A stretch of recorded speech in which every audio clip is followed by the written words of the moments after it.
Hello everyone. So let's begin this week's video with a couple of, shall we say, maintenance items, I guess you might say. The first is, thank you is in order to my fans, which is a very strange thing for me to say, but it's a humbling thing to see that the channel now has 320 subscribers. So thank you all for showing your support. I do appreciate it. I do these videos as an enjoyable way of sharing the collector hobby, I guess, but also sharing some historical facts and information too. It's not just meaningless statistics when you talk about this stuff, because you're talking about the work and livelihood and stories of all sorts of people, as you will all soon hear in regards to the story of the F-5 in front of you. So thank you all for showing your support. Thank you for subscribing. And if you haven't already, take a look around the channel and see if there's something that I've reviewed that you like. If you like the content and the videos I'm putting out, feel free to subscribe. That way I know that A, I'm doing a good job, and B, when I release new videos, you will get notifications accordingly. So with that said, we'll move on to the next piece to talk through, and that is the really loud alarm that you're about to hear from my watch. So bear with me as we get back to the task at hand, which is the F-5 and why I'm reviewing it now.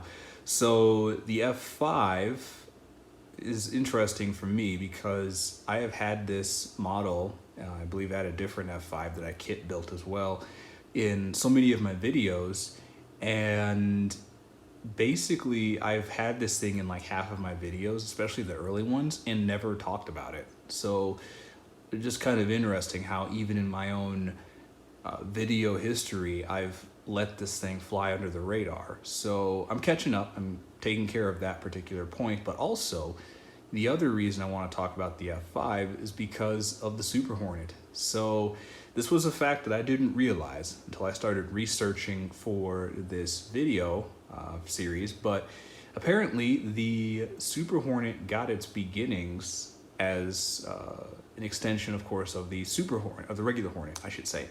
And the Legacy Hornet itself came from the Lightweight Fighter Program, and the Lightweight Fighter Program begat the YF-17 Cobra, and the YF-17 Cobra came from the F-5, a model of which is in front of you now. And now that fact was new to me. I, of course, knew a bit about the lightweight fighter competition and how the F-16 and the F-5 were, or not the F-5, but the YF-17 were tied together, and how, too, the FA-18 came from the YF-17. So that information was kind of known to me as just things that I picked up over time. But the connection of the F-5 to the Legacy Hornet was something I was not aware of. But basically, and I'll talk to it now just because we're already on the subject, but basically the FA-18 came from, of course, from the YF-17, and the YF-17 was itself a variant of the F-5 that Northrup had developed as an extension of this design, and it was called the P-580 design. So the P-580 took this F-5F basis and made some changes to the tail and the configuration of the wing and the leading edge root extension, which is what got to the YF-17, which was itself entered into the lightweight fighter competition of the 1970s. So I thought that was kind of interesting to catch up on that. And after looking into that history and realizing that talking to the Super Hornet and the Block 3 Super Hornet, a model of which I do have in my collection, I'd have to talk to the Super Hornet. Well, if I talk to the Super Hornet, I have to talk to the regular Hornet. If I'm going to talk to the Legacy Hornet, I have to talk to the F-5. So we're going to start from the top. We're going to start with the F-5. We're going to talk about this one and how it's important and what the colors are for this particular example, and then we'll work our way up. So the next video in the series will be the FA-18 Legacy Hornet, and I have the HobbyMaster release in the U.S. Marine Corps VMFA 314 All Weather Squadron, and that is from the Atuski Naval Air Station colors. So That one's a pretty darn cool model. I'm looking forward to getting that one in front of the camera for you all too. So we're going to talk to the regular Hornet on that, and then we're going to talk about the Super Hornet and my VFA2 that just came in as well. And then we're going to talk about the EA-18, and we're going to talk about the Block 3 and how they're all connected and the stories behind them all. So this is going to be a multi-part series. This is going to be the first multi-part series I've actually tried to do from the very beginning. So I did do one on the Voodoo, but that was more just kind of a circumstantial, spur of the moment thing. I'm trying to be a little bit more progressive in planning this out, so we'll see how it goes. So let's start with the first of the series, and that's the F-5F in front of you. So the F-5F was a derivative of the F-5A and B, and the F-5A and B, as well as the T-38, all came from a design that was built by Northrup in the 1950s. The objective there was Northrop saw an opportunity to make a low-cost, easy-to-maintain fighter jet for NATO allies who may not benefit from extensive logistical support. One of the things that is very true of very advanced fighter jets is they have very advanced maintenance needs. The more complicated the machinery, the harder it is to keep up and maintain. And this was one area where the Soviet Union's MiG-23s and MiG-21s held a bit of an advantage because those airplanes were cheaper to build and therefore cheaper to maintain. Because there's always that trade-off between higher technology and then higher technology getting higher capability, but at the expense of higher serviceability and higher maintenance, which is a fact that sometimes, even now, the US military doesn't like to acknowledge much, but thou digresseth. So the F-5 here started off as a proposal at Northrop to kind of solve this problem for NATO allies during the Cold War by building a multi-role fighter that could bomb, strafe, do air superiority, but do all of these things at a low front cost as well as a low maintenance cost too. And to that end, the designer, who had come from Northrop, from North American Aviation, I should say, to Northrop, he was the designer of the F-86 Sabre and the P-51 Mustang before that. So he knew a thing or two about making lightweight fighter airplanes, and that's what he sought to do. So the Northrop engineering team went out, asked NATO allies what they wanted to see, which was ease of maintenance, high performance, short field capability, rough field capability, and of course, low cost. So with all those traits in mind, they used a couple of General Electric turbojets that were originally intended to be used in a drone program, meaning a target drone that could be shot down. And he noticed, designer I should say, he noticed that these J85 engines had a pretty good power to weight ratio, so he decided building a fighter jet around two of them would be just the ticket for solving many of the packaging and size constraints that his team were under. So this aircraft was built, proposed, and tested by the US, and it went nowhere. So it was a beautiful design, but it fell into this unfortunate export market hole, right, where in order for an export to happen, all right, a foreign customer has to buy it. Well, for a foreign customer to buy it, they have to see some value in the design. And generally speaking, when a foreign country wants to buy an airplane, they need to see the host nation flying it. Just because why would a country buy an airplane that the country that makes it doesn't use, right? So having an Air Force use its own country's airplanes is a vote of confidence in the design, because no one wants to spend millions and millions of dollars of their national resources on something that's an also ran or won't be supported. So the F-5 fell into this hole because the US military didn't want to use it in a frontline capacity. So the next thing that happened is Northrop tried to pivot it as an escort carrier fighter jet. So back in the 60s, the US Navy, actually before then, about the 1950s, the US Navy still operated many older World War II era Essex class aircraft carriers, and these aircraft carriers were smaller, way smaller, than the modern super carriers that we're used to now. It should be remembered that back in the day, World War II escort carriers were pretty small by modern standards. I believe the tonnage of a U.S. Marine Corps landing ship, one that launches F-35Bs today, is bigger than the tonnage of these escort carriers back in the day. So we've gotten so used to super carriers now that what was considered fairly monstrous in the form of the Nimitz class is just kind of casual now. We just look at that as like an aircraft carrier, not a super carrier. But again, I digress. So the thought process was the F-5 would be a good fit for these smaller carriers because they were too small to comfortably accommodate larger tactical fighter planes like the F-4 Phantom and the F-8 Crusader. Unfortunately, the Navy didn't bite. They retired their escort carriers, and that once again left the F-5 without a mission until Kennedy took office and Vietnam really got hot. So when Southeast Asia became more of a flashpoint conflict, there was an opportunity to put the F-5 in a position where it proved its mettle. So in an operation called Scotia Tiger, some F-5A freedom fighters were dispatched to what was then known as South Vietnam to fly close air support missions. And apparently these F-5As were very successful in that job. They were so successful, in fact, that when the updated F-5E and F versions were released, they were renamed to Tiger II.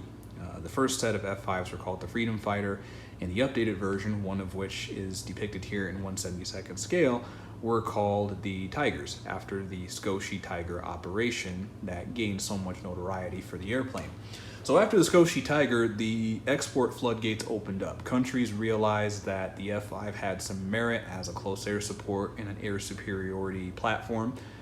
Of course, it didn't carry radar missiles, but it did carry infrared, which was sufficient for 1950s, 1960s technology. So as a result, many countries that were in the US NATO-derived military assistance program ordered the F-5, and I could tell you all the country names, but honestly, it's easier to name the countries that didn't operate it. Basically anything or any country that was Warsaw Pact didn't operate it. The rest of the countries in NATO, either at one time in the past or still today, operated the F-5 because that's how prolific this airplane got. And it gained such a notoriety that even countries that weren't in the military assistance program, that didn't have a problem buying more expensive and more complex hardware, saw some merit in buying the F-5 series and did so. So the F-5 gained quite the reputation. It gained quite the export orders. The first country to buy them was Iran in the mid-1960s. This was back, of course, when the Shah Pahlavi was still running the country, and that was, of course, a U.S.-friendly geopolitical relationship there. So the first set were sold to Iran, and from there the order books just filled right up. So to be surprisingly, this airplane is still in service in multiple countries, of course in much upgraded form. I believe Brazil and Singapore, as well as several other countries, have updated their F-5s with modern radars, modern avionics, off-board sight missile capabilities. I believe the Brazilian and the Singaporean F-5s use the Israeli Python and Dash off-board sight system. So the combination of the F-5's maneuverability and an off-board sight missile system, that's pretty eye-watering, which goes to show you how capable the design is and how well it's held up over time. Celebrated, I believe, its 50th anniversary this year, and again, it's still in frontline service. So hey, hats off to Northrup for getting it right. So with that, we're going to talk about this color scheme. Many of you know exactly where this comes from, but for the 5 of you in the universe that don't know what Top Gun is, I'll just break it down.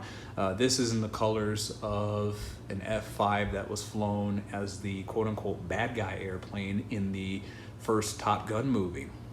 So in 1984, one did not just go on eBay and buy or rent a MiG to use in a movie shoot.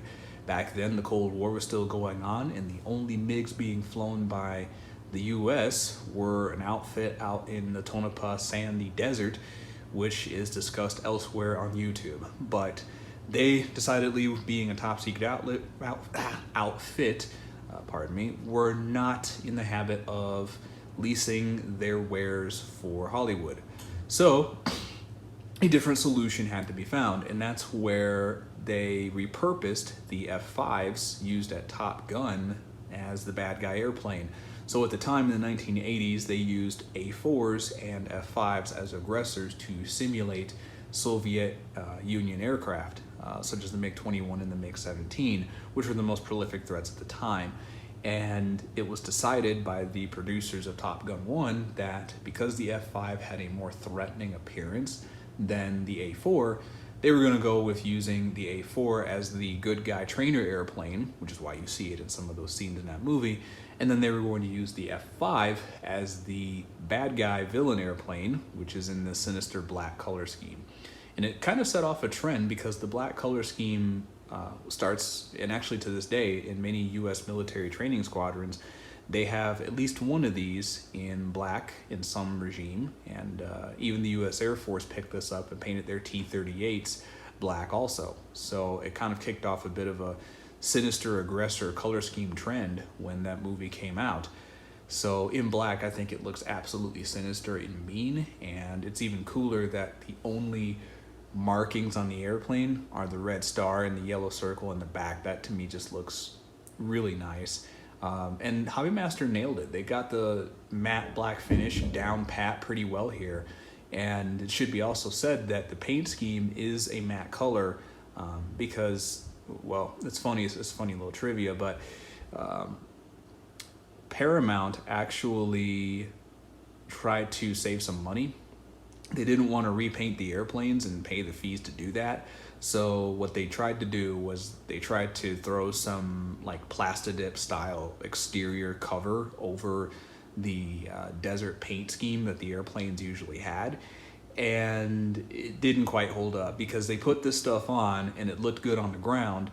But then when the airplanes took off, it started peeling off due to the aerodynamic forces. So if you look at certain scenes in Top Gun, especially the first scenes at the beginning of the movie, you'll see that there's yellow, like flat dark earth stripes on the bottom because those are the parts where the matte black like overcoat started peeling off from it being used on an airplane at 400 or so knots. So as a result of that, and the fact that the coating really didn't come off that easy in some parts, but it was coming off easy in others, Paramount wound up having to pay to repaint the airplanes anyway. So it's interesting how they tried to save money, but the result ended up not working, and they still had to pay more money to clean up the mess and repaint the airplanes anyway. So yeah, so it's interesting how the color scheme that I found out wasn't the permanent color scheme. It was just a coat that they put over the actual paint, and yeah, it didn't hold up too well.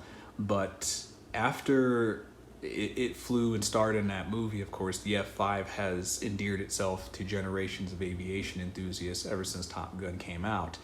Now, the other thing, too, is people call it the MiG-28, right? Which is from, of course, the movie where they refer to this airplane as, the MiG-28. And that's another play on words there because in the NATO numbering convention, Soviet aircraft, now Chinese ones apparently these days, they're named with odd numbers. So you notice MiG-21, MiG-17, MiG-19, MiG-23, Sukhoi 27, Sukhoi 25, et cetera.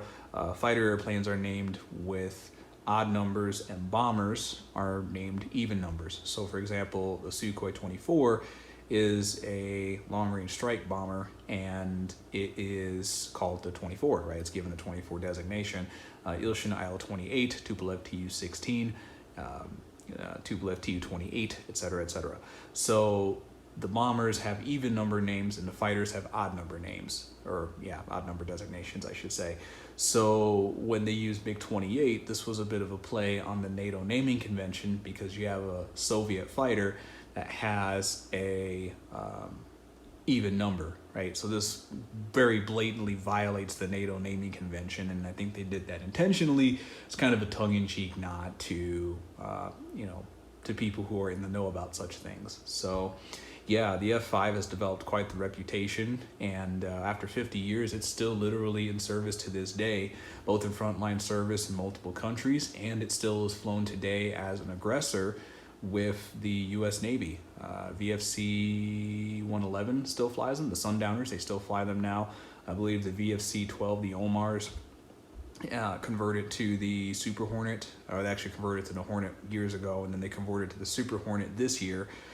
So that aggressor squadron still uses the Hornet instead of this one, but the F-5 is still used in multiple aggressor units, and it is still used by many private operators as well. I believe there's an outfit called TAC Air that has these, and they also fly them for contract Red Air. So yeah, even here in the United States, these airplanes are still putting in service and doing their part, and you know, you probably can still catch one or two of these at the occasional air show. Oh yeah, another thing, the Marine Corps still flies them too as aggressors.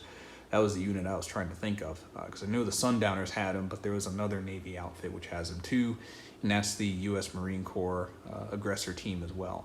So they are still out there, they're still being used for that purpose, and they're also still being used in frontline service. So I think Iran still flies theirs, although they've substantially modified their F-5s.